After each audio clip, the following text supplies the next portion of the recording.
The amazing drama you're about to see is a matter of human record. You may believe it or not. But the real people who lived this story, they believe it. They know. They took that one step beyond. Alcoa Presents a new and unusual kind of television program that takes you just beyond the world in which you live. Alcoa Presents Aluminum, from the world's leading producer, Aluminum Company of America, who creates new and unusual uses of this wondrous metal for the world in which you do live. And now, John Newland takes you one step beyond. Here in this warm, secure London house, early April 1912, began the bizarre and untold chapter of a news story that would soon stun the civilized world. In this library was an unread book. Coming events cast their shadows before them. Maybe. Remember this book. We'll come back to it later. It might shock you.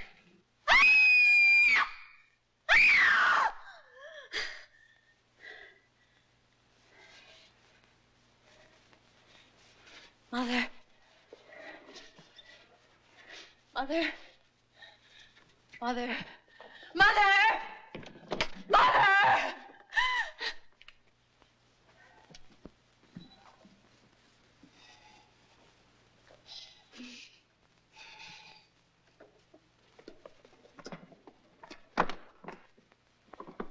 What is it? What's wrong, dear? It was water.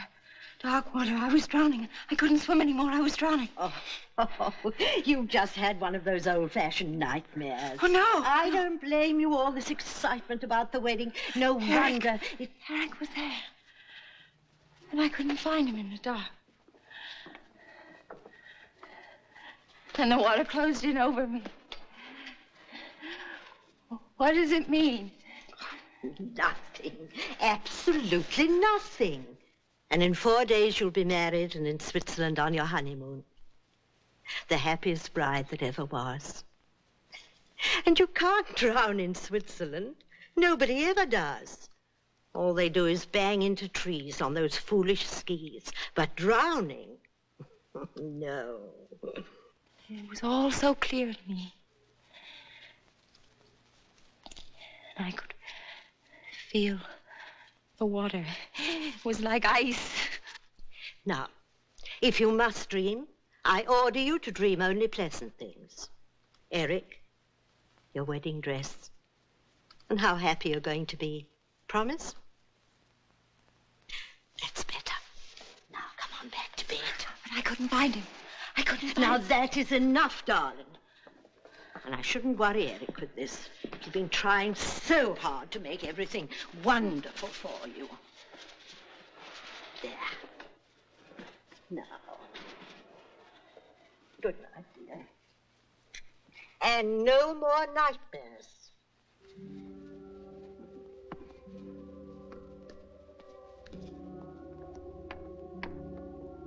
Good night.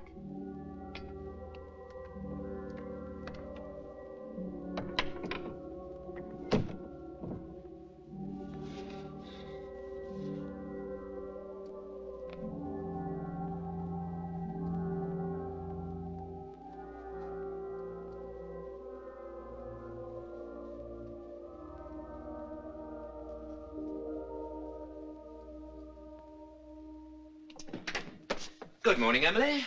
Is the future Mrs. Farley about? Grace? Eric. Well. I know it's early, but I wanted to see what my wife would look like in the mornings. Ugly. Would you like some coffee, darling? I'd love some. You like surprises, don't you, darling? I love them. Come on, surprise me. It's about our honeymoon. The honeymoon? We're not going to Switzerland. We're not. Well, where are we going? We're going to America. To New York City. New York? Eric. Now, why don't you ask me how we're going to get there? Swim? Rowboat, raft? All right, darling, how? That's how. Stateroom 111B, boat deck, right next door to Mr. and Mrs. John Jacob Astor, no less. On the maiden voyage of His Royal Majesty's ship, Titanic, Southampton to New York, 6 days at sea, next Tuesday. At sea? Oh, just a little sugar, darling. I can't.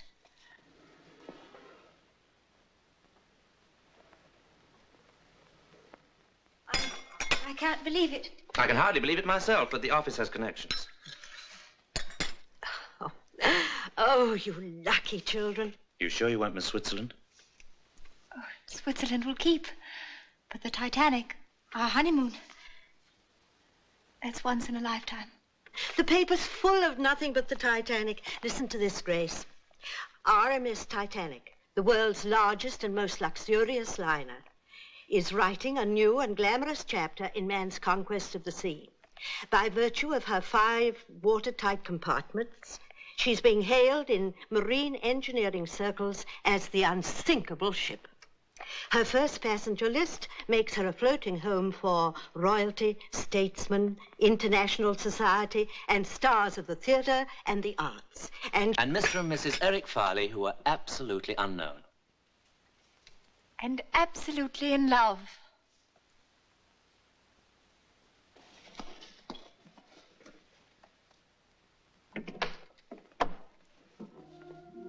Grace. Grace.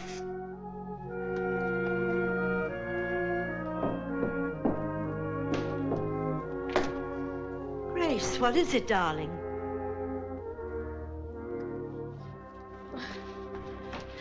What is it?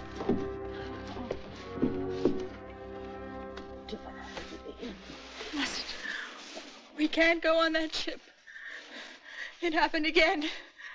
I dreamed. Now, darling, I do wish you wouldn't. I saw the sea, the cold sea. Oh. There were people struggling in the water. Really? Sinking, dying. Grace. And then a huge ship slid down. Down. Now, it's just a bad dream. Besides, that ship couldn't be the Titanic. The Titanic can't sink. Everyone knows that. I saw a lifeboat tossing in the water. There were letters on the side of it. I saw. Really? So clearly I saw the word Titanic on the side of the boat. I did. I did. I did. I did. I did. I did. I did. Your intuition should tell you that what you see next is not a dream. It can come true. Just what I've always wanted. Only my own dear Aunt Agatha would have guessed. Have you ever kept birds, my darling? No, neither have I. You ever thought of keeping birds? Neither have I. And by all means, write dear Aunt Agatha and tell her she's made us very, very happy. I will.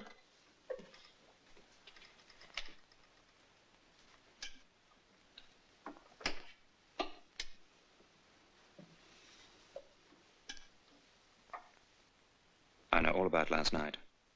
And the night before that. Mother told you. I suppose you think I've gone off my head, one of those silly, hysterical women.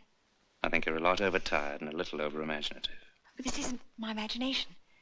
Believe me, I saw it. I saw it. Now, that is silly. You don't believe what you see in your sleep? I mean, unless you're a gypsy. Grace, do you trust me? You know I do. Then don't spoil the happiest time of our whole lives just because of a bad dream. Everything's going to be all right, I promise. I'll take care of you always. Oh, hold me tight, darling. You know, if I didn't know you so well, I'd think that you'd fallen in love with another man, that you didn't want to marry me. I couldn't love anybody but you. Very well, I believe you. Only remember, if there ever is another man, I was one of the best shots in the Coldstream Guards.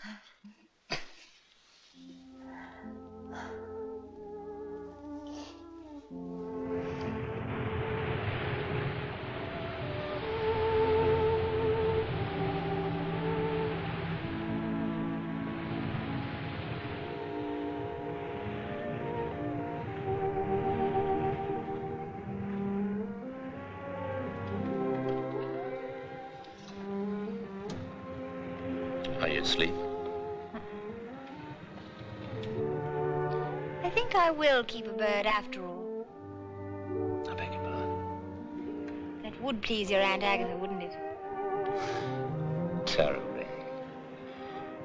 Did you have any particular species in mind? Oh, a lovebird, of course. Oh, naturally, lovebird.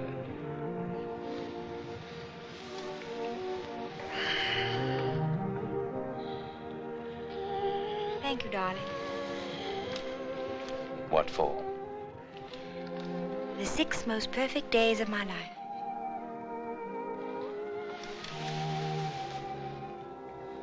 How lovely you are. And very young. There'll be even better days.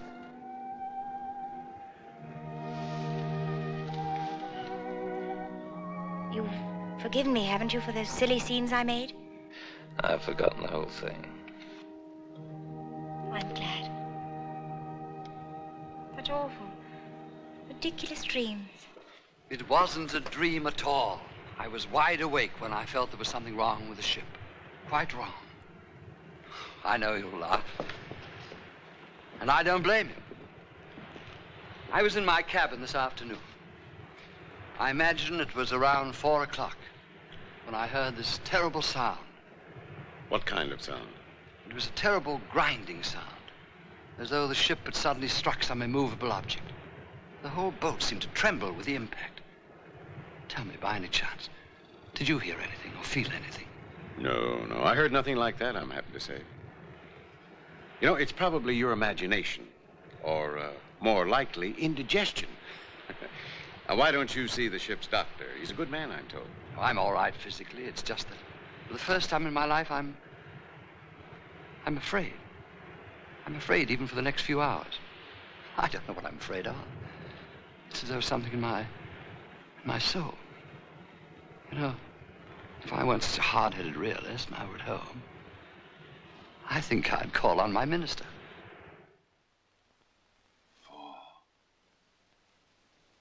4, 6.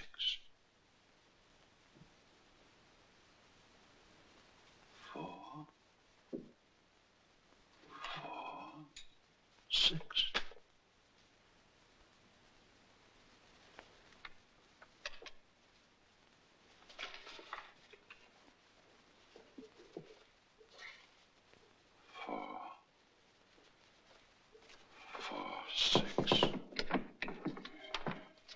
Excuse me, Dr. Morgan, but it's nearly time for the service.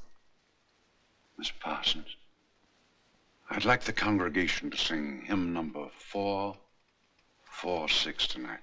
But, Dr. Morgan, the hymns for tonight are already posted in the church, and the organist... Please, 446. I didn't know that was one of your favorite hymns. It isn't. I don't even know the words. I simply know that we must sing it tonight.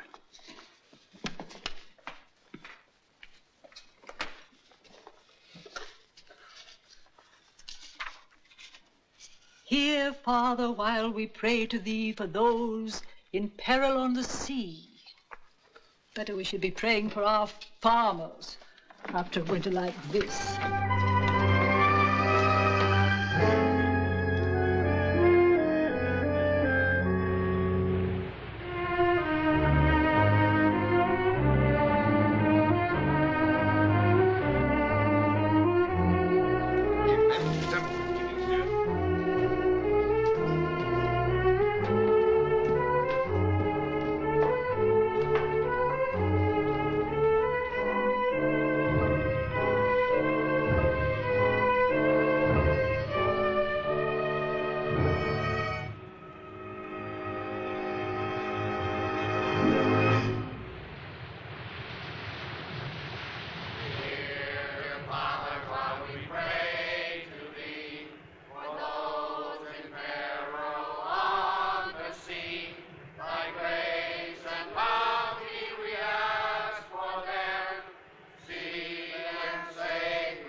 It's funny at sea, one almost forgets it's Sunday. What is it, darling? Nothing. Well, you're cold. Come to bed.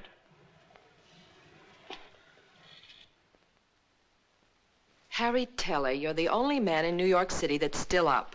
You've been here for 4 hours. I don't know what's wrong with me. Harry, what's this? I thought you were supposed to be drawing pretty girls in the new spring styles. You'll never make the deadline now. I don't know how it happened. I was, I don't know, helpless. Something seemed to be guiding my hand. I can't explain it. You're tired. You've been working too hard. Now, come on. No. No, it's not that. Harry, let's go to bed.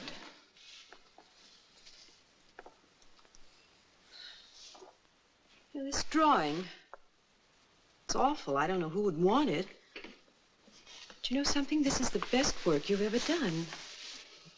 I've never seen you do anything like this before. All of this detail in here. And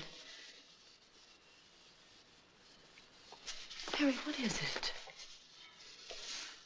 Your hands are like ice.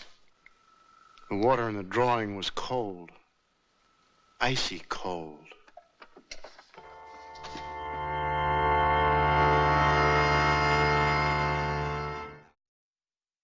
If you listen carefully, we will prove our ability to transfer our thoughts to you.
The devil are you doing?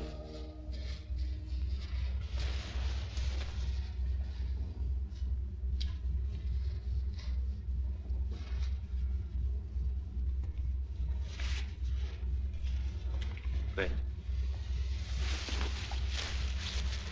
Grace. Grace.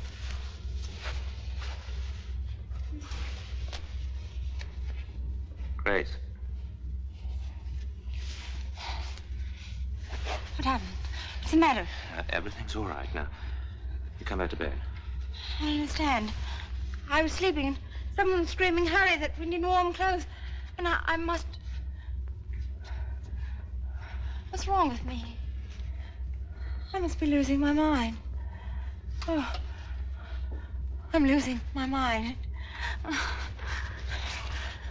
Darling, you're driving me out of mind, you know. Look, I'm not John Jacob Astor or a member of the nobility. I've saved for 2 years for this trip, wanting it to be a perfect honeymoon.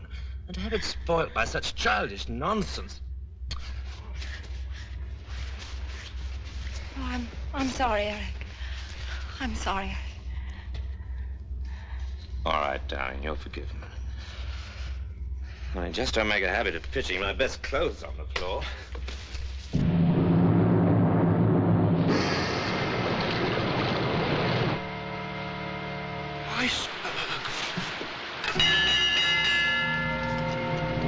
Iceberg, get ahead!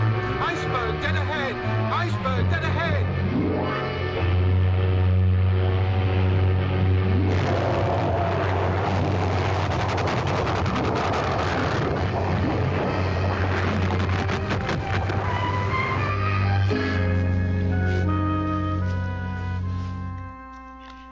such a start.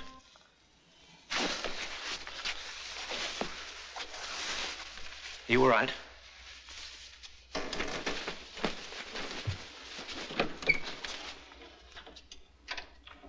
Oh, Stuart. Sir? The engine seemed to have stopped. What was it?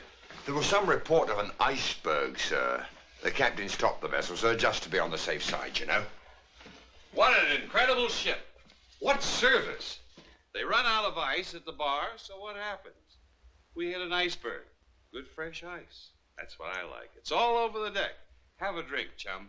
No, thank you. Never seen an iceberg, darling. Shall we go and have a look? That's a good idea. We'll wrap up. Good and warm. Captain's orders, go to your lifeboat station. Please dress warmly. Now, there's no need to panic. Just take it nice and easy. It's just a precaution, darling. Remember what the captain said tonight? The ship that nothing in the world could sink?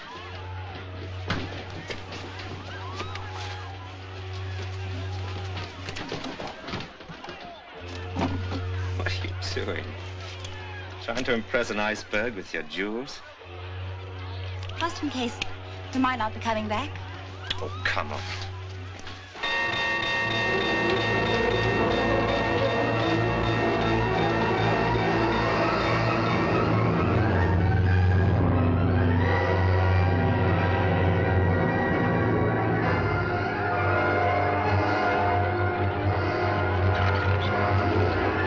Easy does it now. Women and children only. They'll follow later. There we go. Yeah, stop them. Right. There's the little one. Here's the young fellow. Take care of him, will you? Yes, sir. No, Thank you, madam. no, no. I won't go without you. Hush, No. my darling, hush. No. Now stop it. Listen to me. Have you forgotten your wedding vows so soon? Love, honor, obey. Now you go with the other women in boat 4. I'm sorry. I love our marriage. All 6 days, 5 hours, and 20 minutes of it. I even loved our first fight. If you ever have another bad dream, I'll listen to you. Every word. Come, madam. It's all right. It's all right.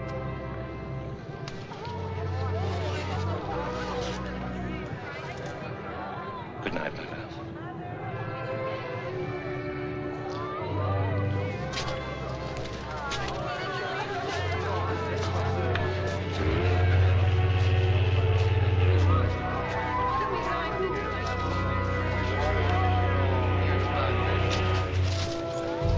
All away.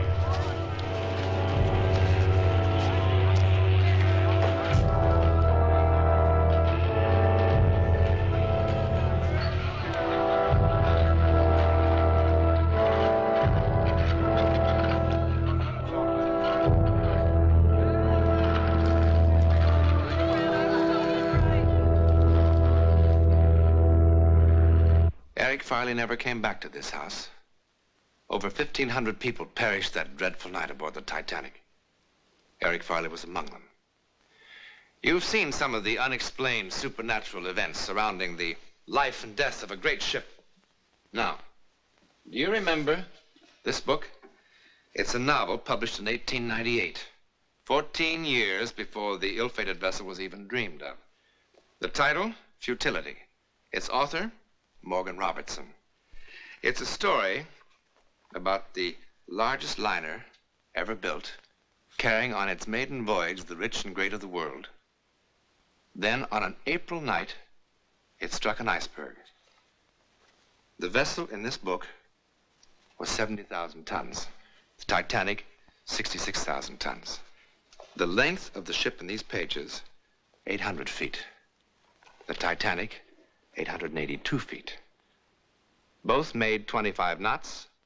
Both carried about 3,000 passengers. Both liners had lifeboats for only a fraction of that number. And both were considered unsinkable. Oh, one more thing. The author called his ship the Titan. In a moment, something else to think about.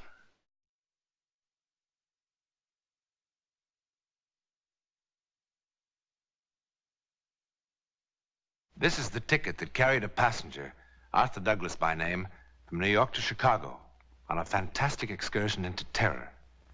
Now, if you were one of the passengers on the train that night, we'll thank you to keep your secret until next week, when a perfectly normal man takes that one step beyond.